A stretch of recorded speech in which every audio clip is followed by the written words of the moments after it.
목요일, 금요일 여러분의 큐티를 도와주는 해설 가이드입니다. 오늘 여러분과 함께 읽고 나눌 말씀은 신명기 15장 1절에서 23절 말씀이 되겠고요.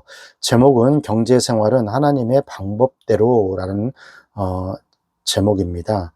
오늘 말씀을 조금 요약하자 보면은 신명기 14장에서 26장까지는 가나안 땅에서 이스라엘 사람들이 가나안에 살고 있던 사람과 일상생활에서 구별할 것을 말하고 있는데요.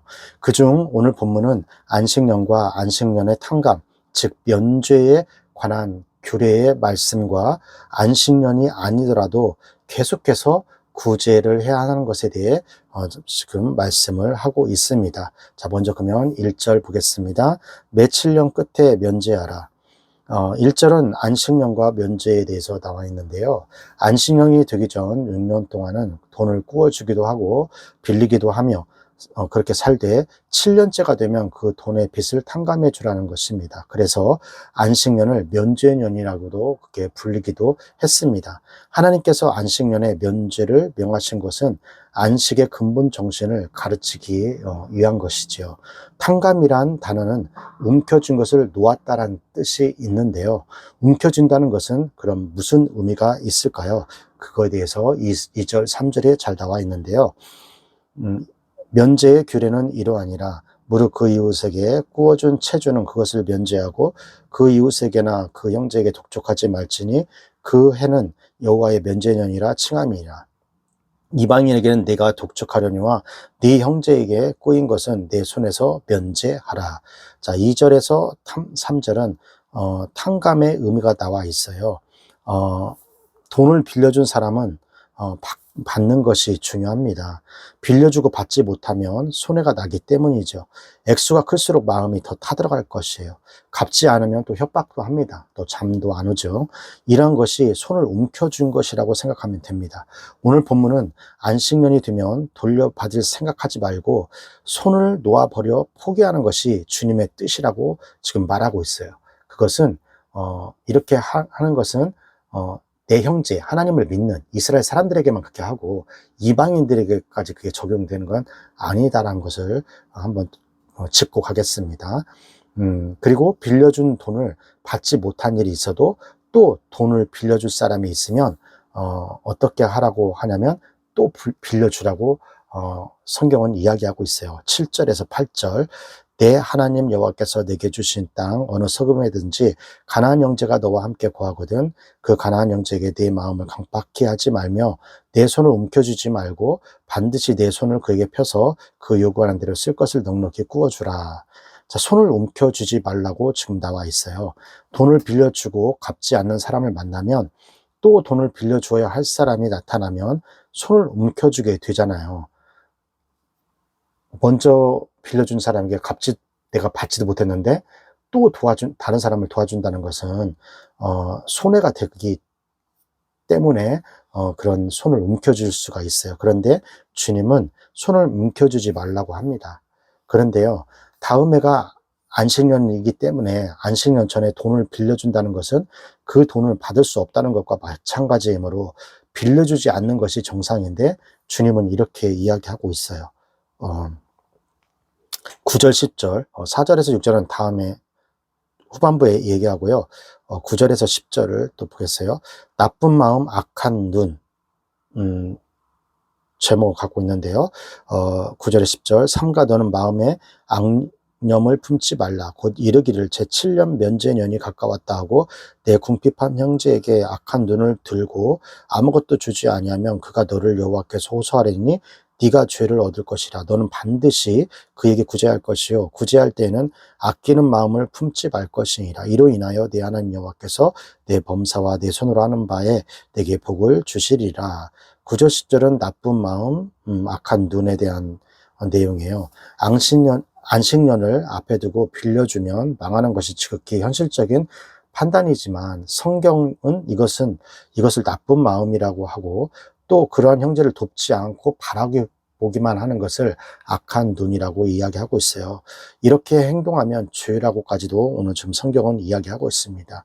왜 이런 것이 그 죄가 되냐면 11절에 땅에는 언제든지 가난한 자가 그치지 아니하겠으므로 네가 내게 명하여 이르노니 너는 반드시 내 경내에 내 형제의 곤란한 자와 궁핍한 자에게 손을 펼지니라. 11절은 가난하고 궁핍한 자에게 손을 피라는 거죠. 말씀을 듣는 성도들이 가난하고 궁핍한 자에게 손을 펴라고 합니다. 나보다 부자인 사람에게는 나는 가난한 사람이지만 나보다 가난한 사람에게는 난 부자가 되는 거잖아요. 성경은 나보다 못한 사람에게 난 베풀어야 한다고 이야기를 하고 있습니다. 그러면 그리고 구워주되 넉넉하게 또 구워주라고 말하고 있어요. 내년이 안식년이라서 구워준 돈을 돌려받지 못하더라도 구워주라고 말하고 있습니다. 여러분은 이러한 경우에 처하면 어떻게 할 건가요? 그럼에도 불구하고 하나님께서 안식년을 지키라고 하는 이유가 무엇일까요? 그 이유가 4절에서 6절에 나오는데요. 네가 만일 내 하나님 여호와의 말씀만 듣고 내가 오늘날 내게 명하는 그 명령을 다 지켜 행하면 내 하나님 여호와께서 내게 유업으로 주신 땅에서 내가 정령 복을 받으리니 너희 중에 가난한 자가 없으리라. 내 하나님 여호와께서 내게 허락하신 대로 내게 복을 주시리니 내가 여러 나라에 구워줄지라도 너는 꾸지 아니하겠고 내 여러 나라를 치리할지라도 너는 치리함을 받지 아니하리라. 4절에서 6절은 하나님께서 안식년을 지키는 자에게 복을 준다고 이야기를 하고 있습니다. 안식년을 지키는 자에게 가난하게 되지 않고 복을 주고 빌려주고 꾸지 않는 자가 될 것이고 많은 민족을 다스리는 그런 복을 주겠다고 약속을 하셨어요. 또 그가 하는 모든 일과 그가 손으로 닿는 일에 복을 주시겠다고 말합니다. 한마디로 범사에 복을 주시겠다는 것이죠. 안식의 근본 정신은 그냥 쉬는 것, 나만 쉬는 것이 아니라 이웃과 더불어 안식하는 거예요. 더 나아가 가난한 자들이 다시 설 수 있도록 돕는 것이 안식의 근본 정신입니다. 그러면 여러분은 어떻습니까? 오늘 말씀대로 현재 이대로 살고 있나요? 앞으로도 그렇게 살 거라고 지금 여러분 다짐하고 있나요? 오늘 좀 깊이 한번 생각해 보시는 시간 가졌으면 좋겠습니다. 12절에서 18절 내 동족 히브리 남자나 히브리 여자가 내게 팔렸다 하자 만일 6년을 너를 섬겼거든 제7년에 너는 그를 도와 자유하게 할 것이요 그를 도와 자유하게 할 때에는 공수로 가게 하지 말고 내 양 무리 중에서와 타작 마당에서와 포도주 틀에서 그에게 후히 줄지니 곧 네 하나님 여호와께서 네게 복을 주신 대로 그에게 줄지니라. 너는 애굽 땅에서 종되었던 것과 내 하나님 여호와께서 너를 속하였음을 기억하라. 그를 인하여 내가 오늘날 이같이 내게 명하노라.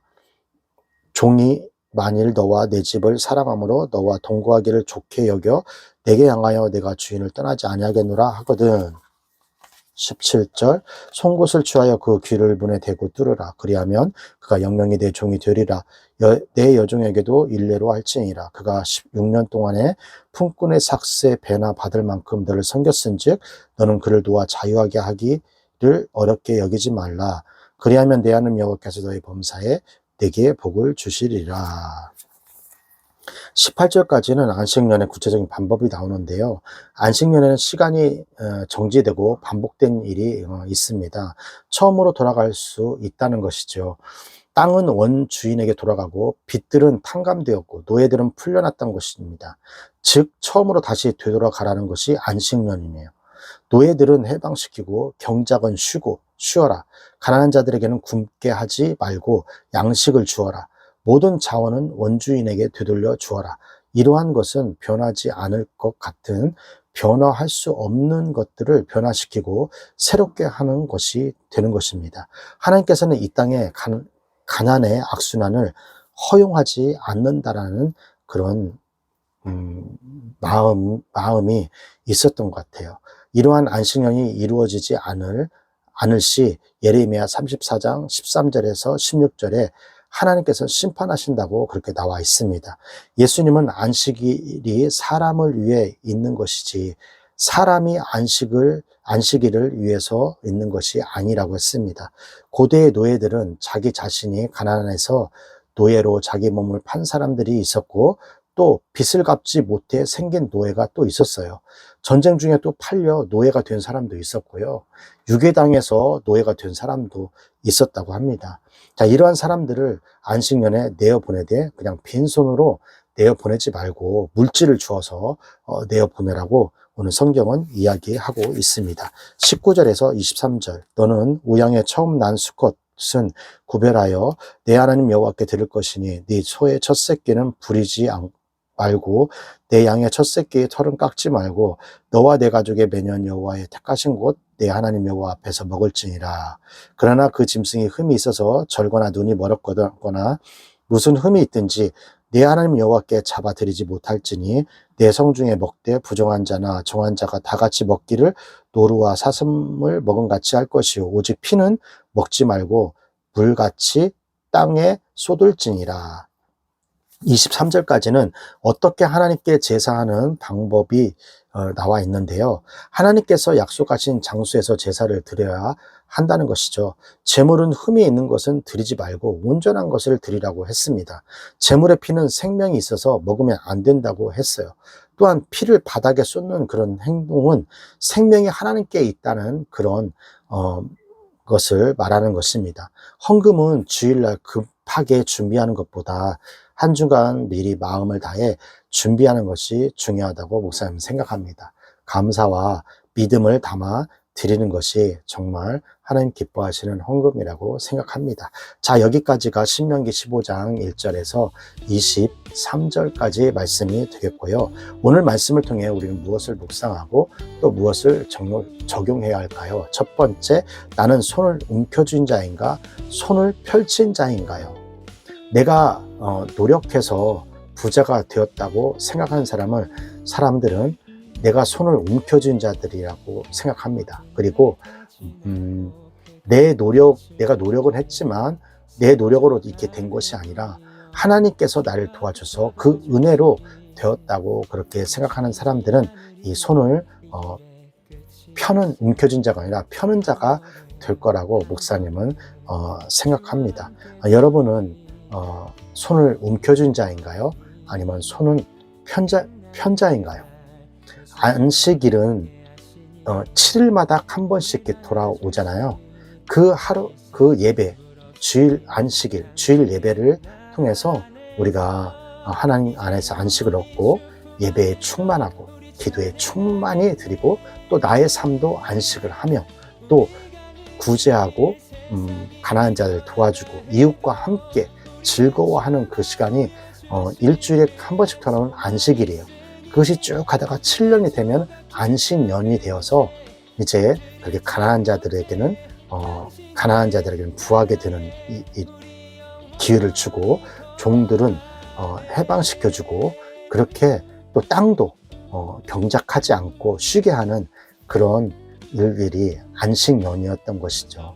우리는 이 안식년의 의미를 잘 알고 한 주간 돌아오는 그 일주일, 그 주일 예배와 7년 돌아오는 안식년을 통해서 우리는 정말 많은 사람들에게, 내 이웃들에게, 내가 나보다 어려운 사람들에게 그들을 도와주고 같이 즐거워하고 기뻐하고 베푸는 그런 넉넉한 마음이 오늘 있었으면 좋겠습니다. 오늘 안식일과 안식년의 그런 기쁨과 즐거움을 누리는 그런 하루가 되시길 주님의 이름으로 축원합니다.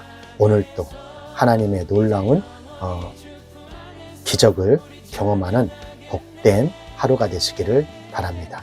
중고등부 후호 힘있게 외치고 큐티 마치도록 하겠습니다.